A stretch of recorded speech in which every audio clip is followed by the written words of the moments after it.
बिस्मिल्लाहिर्रहमानिर्रहीम।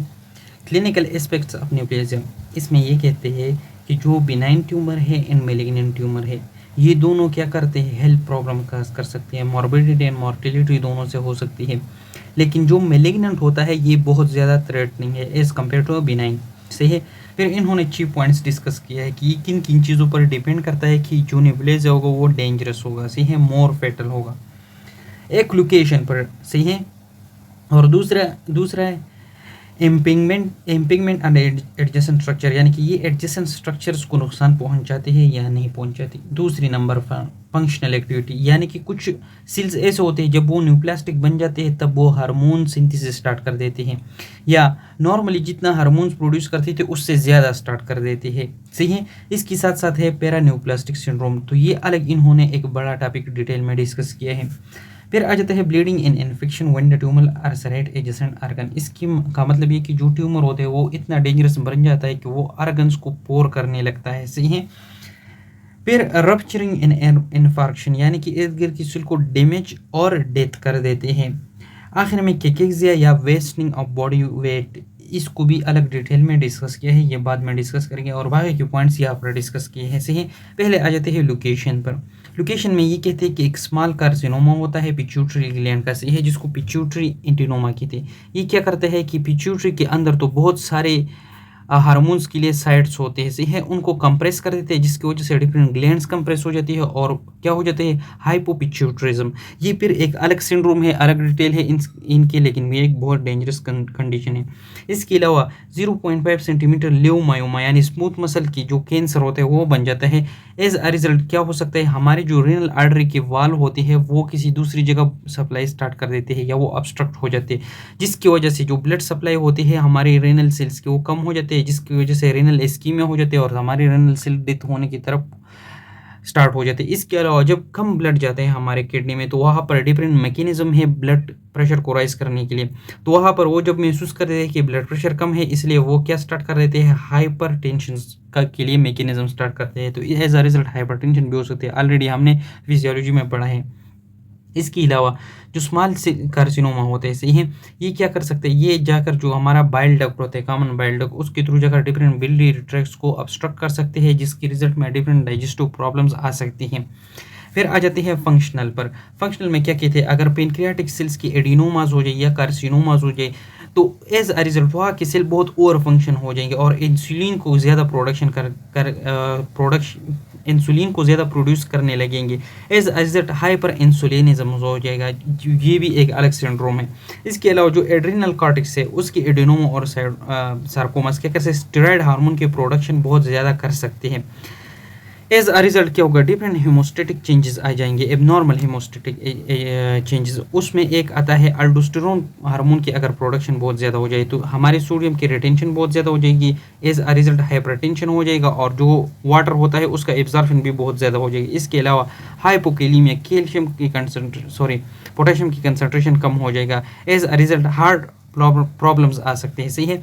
इसके अलावा अल्सरेशन पर आ जाते हैं, जब ट्यूमर क्या करते हैं, डिफरेंट सरफेस को अल्सर कर देते हैं, अल्सरेट कर देते हैं, तो वहाँ पर जो आर्टरीज वगैरह होते हैं उनसे ब्लीडिंग हो सकता है और वो एक साइट क्रिएट कर देती है सेकेंडरी इन्फेक्शन के लिए, सही है, आसान हो जाते हैं बैक्टीरिया वगैरह के लिए ताकि वहाँ पर ग्रो करें। इसके अलावा इंटेस्टाइनल ऑब्स्ट्रक्शन, जो ट्यूमर होते हैं खासकर जो पोलिप होते हैं, हमने ऑलरेडी पोलिप्स के बारे में पढ़ा है, सही है। ये जो जीआईटी के ल्यूमन होते हैं उसको इस तरह प्रोड्यूट करता है, सही है।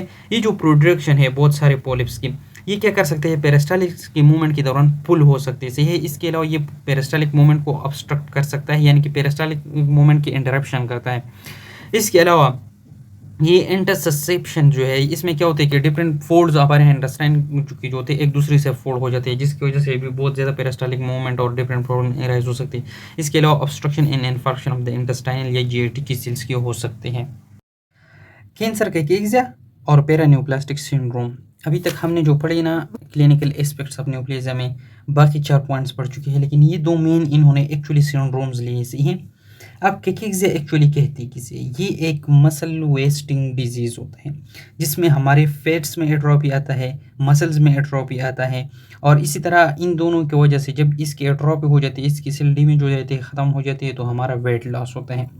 और ये और डिजीज़ के साथ एसोसिएटेड होता है, जिसकी रिजल्ट में वीकनेस आता है, एनीमिया आता है और एनोरेक्सिया। यानी कि ये तीनों सिम्टम्स बल्कि डिजीजेस इसको अकम्पेन कर देते हैं। कैकेक्सिया के साथ ये होता है। अब कैकेक्सिया में ये क्यों होता है और कैंसर कैकेक्सिया में किस तरह होता है?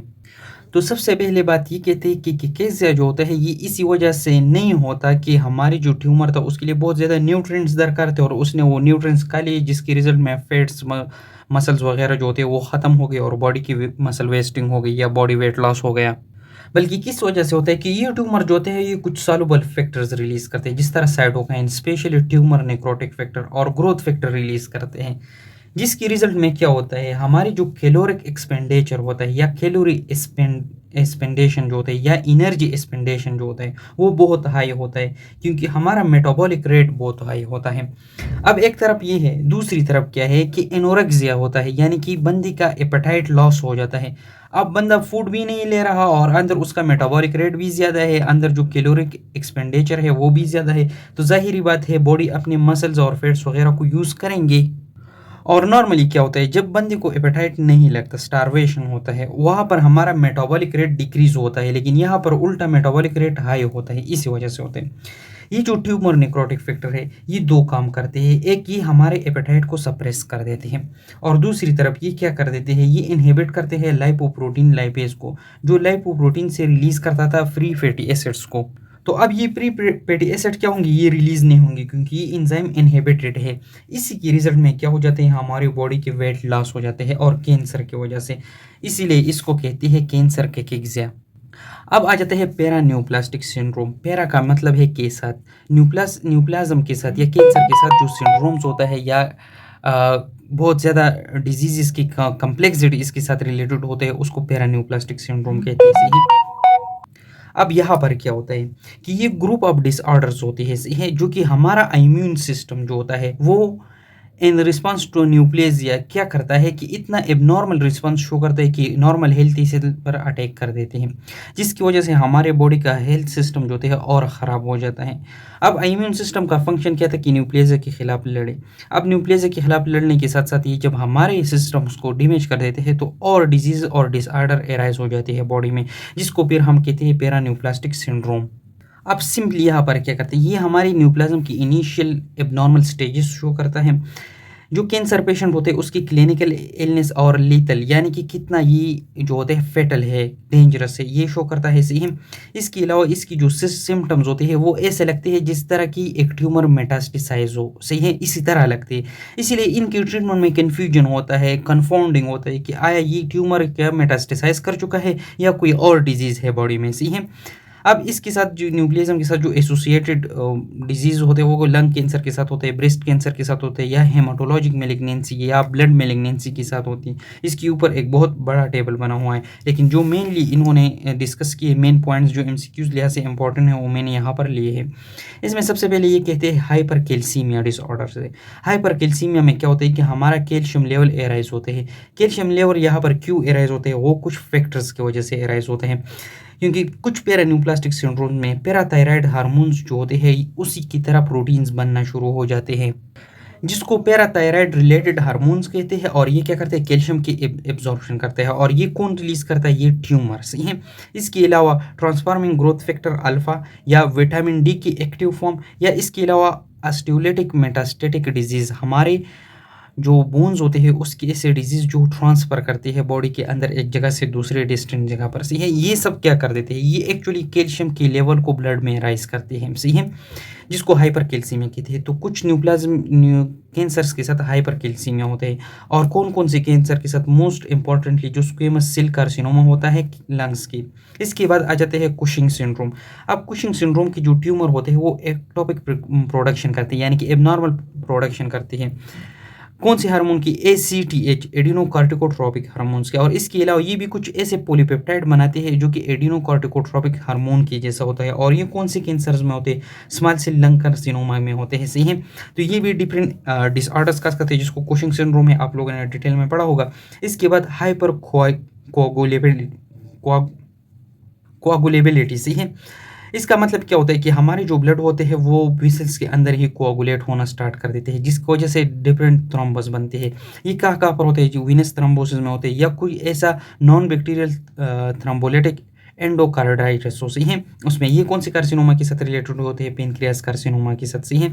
इसके अलावा हमारी जो फिंगर्स होते हैं उनकी क्लबिंग होती है, सही है। और हाइपरट्रोपिक ऑस्टियोआर्थ्रोपैथी यानी कि हमारी जो बोन्स है उनकी डिजीजेज होती है, सही है। वो मसल वेट में राइज कर देते हैं, नंबर में राइज कर देते हैं, सही है। और क्लबिंग ऑफ फिंगर्स हो जाती है। ये दोनों कहाँ पर होते हैं? ये भी लंग कार्सिनोमा में होती है, सही है। ये बाकी सब के सब लंग कार्सिनोमा है, बाकी एक ये वाले जो होते हैं ये पेनक्रियाटिक कार्सिनोमा है। अब इन्होंने ये एक बहुत बड़ा टेबल दिया हुआ है जिसमें एंडोक्राइनोपैथीज यानी कि हमारे हार्मोन्स की जो डिजीज़ होती है, जिसमें कुशिंग सिंड्रोम इन्होंने दिया है, हाइपरकैल्सीमिया दिया है, हाइपोकैल्सीमिया दिया है, पॉलीसाइथीमिया दिया है। इसके साथ मेजर न्यूप्लाज्म कौन से है, कैंसर्स कौन से है, और कॉजेटिव एजेंट्स कौन से या मैकेनिज्म कौन से यहाँ पर लिखे हुए, सही है। इसके बाद नर्व्स एंड मसल सिंड्रोम लिखे है, जिस तरह मियास्थीनिया है, सही है।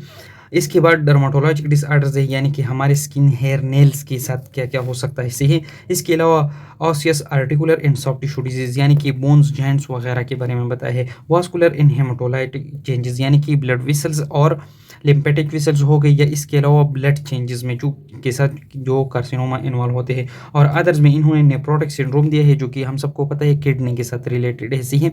लेकिन इन सबको याद रखना बहुत ज़्यादा मुश्किल है। जो मेन थे वो ऑलरेडी हमने डिस्कस किए। अल्लाह हाफिज़।